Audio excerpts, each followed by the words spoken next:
Bonjour, bienvenue dans la série des podcasts Les femmes agents de changement par le secrétariat du Club du Sahel et de l'Afrique de l'Ouest, OCDE, Organisation de coopération et de développement économique. Le CSAO produit des données et des analyses sur les transformations en cours et leur impact sur les territoires africains. Dans une volonté de discussion itérative, le CSAO invite des actrices et des acteurs qui agissent pour la promotion d'une approche plus genrée. En effet, nous sommes convaincus que les femmes participent au changement transformatif et leur expérience compte. Ces conversations visent également à mieux connecter les travaux du CSAO avec le plaidoyer et l'action de la société civile. Moi, je suis Mame Diarra Diop et je suis ravie d'être votre hôte pour ce podcast. Notre invitée aujourd'hui est Madame Seynabou Dia Sall et avec elle, nous allons discuter d'entrepreneuriat auprès des jeunes et des femmes en Afrique de l'Ouest. Bonjour Seynabou. Bonjour Mame Diarra. Alors Seynabou, vous êtes la fondatrice et la CEO de Global Mind Consulting, qui est un cabinet de conseil spécialisé en relations publiques et en accompagnement stratégique. Vous êtes également ambassadrice du réseau Women in Africa.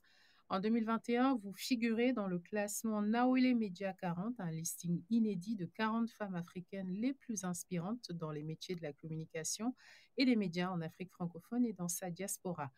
Alors, Seynabou, pour débuter notre conversation, d'ici 2050, il faut savoir que la population de l'Afrique devrait doubler et la proportion de personnes en âge de travailler va augmenter fortement. On dit que la jeunesse africaine détient la clé de son avenir de développement, mais le manque d'emplois de qualité représente un défi majeur. À votre avis, quels sont les prérequis nécessaires pour l'émergence d'un écosystème entrepreneurial inclusif pour les femmes et les jeunes en Afrique de l'Ouest? Merci beaucoup pour cette question. Alors effectivement, vous l'avez rappelé, aujourd'hui les femmes et les jeunes occupent une place très importante dans nos sociétés. Plus de la moitié de nos populations sont jeunes. Par certains pays, on parle de 70%, donc c'est dire à quel point ils occupent une place centrale. La question qui se pose, c'est comment est-ce qu'on leur offre un avenir qui leur permet justement de s'assurer que les possibles sont ouverts pour eux. Comment est-ce qu'on parvient aussi à leur donner ce sentiment qu'ils ont la possibilité d'initier des choses, d'initier des projets économiques dans tous les secteurs et que ça peut fonctionner.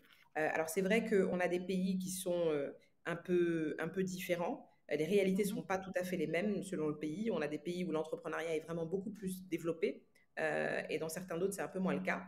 Mais pour les pays qui sont en train aujourd'hui de se distinguer, parce qu'ils ont justement réussi à créer un écosystème qui est favorable à la création d'entreprises, on voit qu'il y a quand même, j'ai envie de dire, de très bons chiffres qui viennent rassurer sur la capacité à pouvoir permettre à ces jeunes entrepreneurs justement de pouvoir obtenir un emploi qui est stable parce qu'ils le créent eux-mêmes et parce qu'à travers cette création d'entreprise, ils contribuent eux-mêmes à créer d'autres emplois. D'accord. Alors, on sait que les femmes, par exemple, rencontrent de nombreuses difficultés pour accéder à l'emploi dans plusieurs secteurs. Quelles sont aujourd'hui les politiques ou les programmes innovants qui vont faciliter l'inclusion de ces femmes sur le marché de l'emploi et notamment à travers l'entrepreneuriat? Alors, il y en a de plus en plus. Il y a des initiatives publiques et il y a des initiatives privées. Sur les initiatives privées, moi, je vois notamment une initiative qui est très parlante, c'est celle du CJS au Sénégal, le Consortium Jeunesse Sénégal, où là, ce sont des jeunes qui se sont réunis et qui se sont dit, on va créer une organisation qui a vocation à accompagner et à favoriser l'entrepreneuriat dans notre pays pour que personne ne soit laissé de côté. Ça, c'est une initiative qui est très louable et qui aujourd'hui porte ses fruits parce que ça permet vraiment à des entrepreneurs de pouvoir développer leur activité, si ce n'est l'amorcer. La deuxième chose, c'est qu'effectivement, vous avez raison de le rappeler, il y a des politiques qui aujourd'hui commencent de plus en plus à se dire que pour régler cette bataille du chômage, il faut créer des cadres, favoriser la création de cadres qui permettent l'essor du développement d'entreprises par des femmes et par des jeunes. Je pense notamment à la DRFJ au Sénégal, qui est une initiative inédite dans le format parce que ça n'existait pas auparavant. Voilà la première fois qu'on crée un mécanisme, un outil qui est dédié à l'accompagnement et au financement d'entreprises qui sont gérées par des femmes et des jeunes. On parle d'entrepreneuriat rapide. Ça suppose qu'ils doivent se montrer agiles aussi et qu'ils doivent aussi apporter des réponses très concrètes aux problématiques qui se posent. On le sait, l'une des problématiques problématique majeure aujourd'hui que la plupart des femmes entrepreneurs rencontrent, c'est celle de l'accès au financement. Ce qui est un paradoxe, parce qu'en fait, on se rend compte quand on regarde les dernières études encore, que les femmes remboursent beaucoup plus facilement que les hommes. On se rend compte également qu'elles sont beaucoup plus sérieuses sur la gestion de leurs entreprises. Et c'est vrai que quand elles demandent à pouvoir avoir accès à certains financements, accès aux banques, etc., l'accès leur est moins favorable que pour les hommes. Et donc, ce paradoxe-là, il faudrait effectivement pouvoir en parler et réussir à le dépasser. L'autre élément qui est très important, et là, je pense qu'on ne le dira jamais suffisamment assez, c'est qu'il faut décomplexer l'initiative entrepreneuriale. Il ne faut pas la limiter. Il ne faut pas la limiter à, j'allais dire, des micro-entreprises dans des micro-environnements. Il faut vraiment inciter les femmes à oser se dépasser, à oser créer des modèles qui ont vocation à leur permettre de se développer à l'échelle régionale, continentale et internationale, parce qu'elles en ont le potentiel, parce qu'elles en ont le savoir-faire, et puis elles en ont le talent. D'accord. Alors justement, le développement des compétences, c'est essentiel, hein, et l'esprit d'entreprise, hein, pour entreprendre, c'est crucial pour réussir, j'ai envie de dire. Quels sont les principaux domaines de développement de capacité pour les jeunes et les femmes, par exemple? Les femmes sont en train de clairement se distinguer dans l'agroalimentaire, par exemple. Là, on voit bien que ce soit au Cameroun, avec des entreprises comme Ketfotso, ou bien au Gabon, avec des initiatives comme Jessica Alogo, les petits pots de Logoué, que, en fait, elles sont en train d'investir sur un élément qui est très important et qui leur permet aussi de se différencier sur le marché local, c'est cette capacité à pouvoir promouvoir les produits locaux. Et donc, en faisant la promotion de ces produits locaux, en travaillant sur une transformation qui est bien maîtrisée, en travaillant sur le packaging, en travaillant sur une meilleure maîtrise de la distribution, elles sont en train progressivement de se positionner comme des acteurs incontournables. Donc ça, c'est peut-être le premier exemple que je peux donner en termes de secteur. Le deuxième, c'est naturellement, moi je suis étonnée de rencontrer et de croiser, que ce soit à Dakar ou bien au Rwanda, des femmes qui ont réussi à s'imposer dans le secteur aussi complexe, aussi difficile que la création d'énergie avec des centrales d'hydroélectricité. C'est le cas au Rwanda avec une femme comme Thérèse Sekebana. Dans le domaine des explosifs, vous allez me dire, tiens, qu'est-ce qu'on entend par explosif? Mais oui, ça Ah oui. existe et il y a des femmes qui s'investissent dans ça.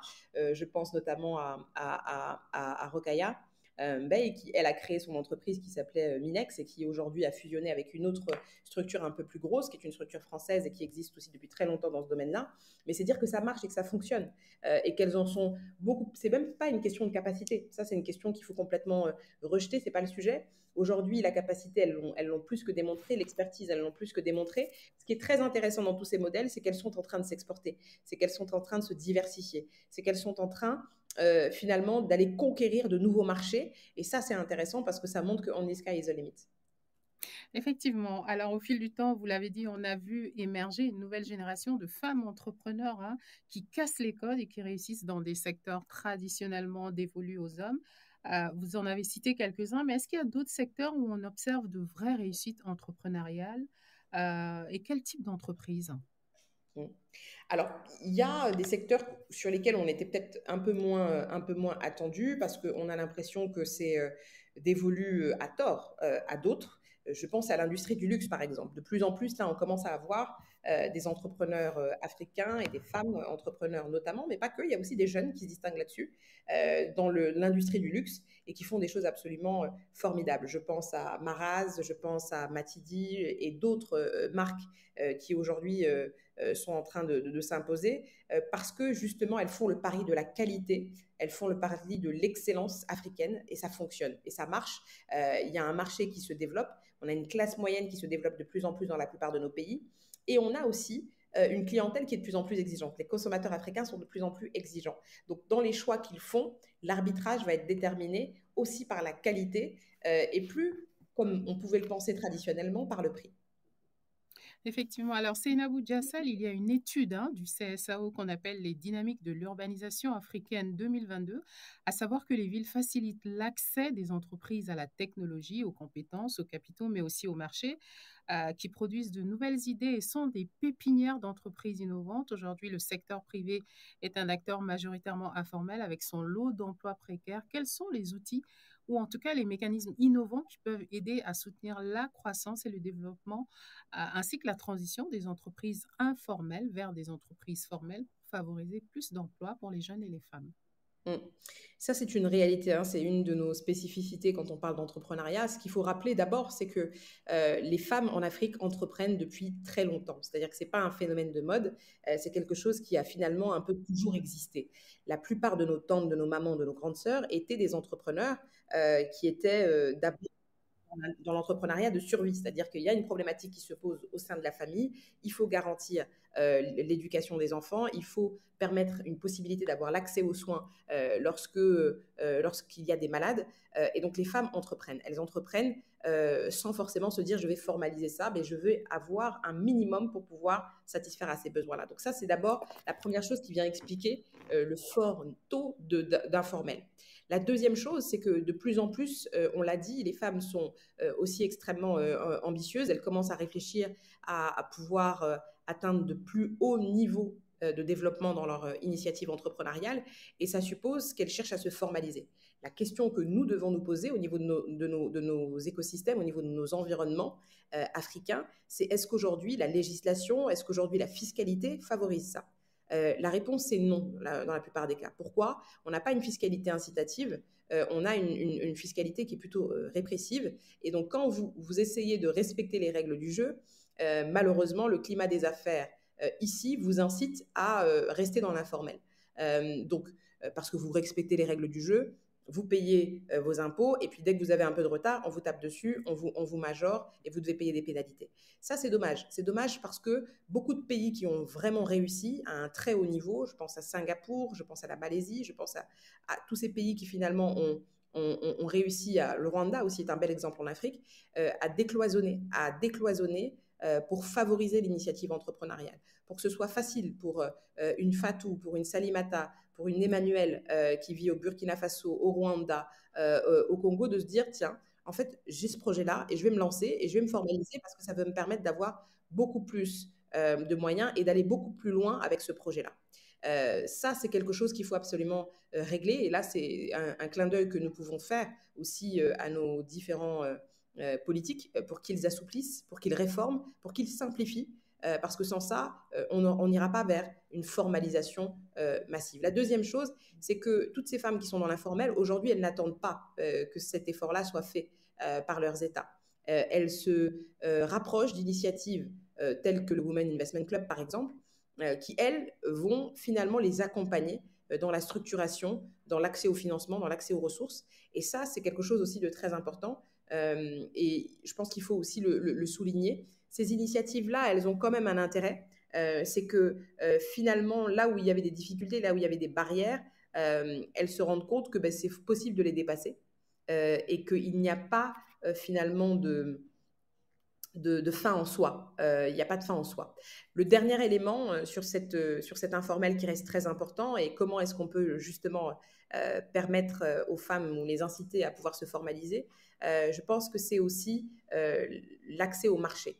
Vous savez, quand vous lancez dans les BTP et que vous savez que si vous formalisez votre entreprise, potentiellement, vous pouvez, comme d'autres entreprises locales ou comme d'autres entreprises internationales, compétir et essayer de rivaliser sur des marchés publics, sur des commandes publiques, ça vous incite à vous formaliser. Mais quand vous savez que les dés sont pipés d'avance et que en fait, ce sont des marchés de gré à gré, vous allez vous dire, le peu que je peux gagner, je vais quand même le garder pour moi.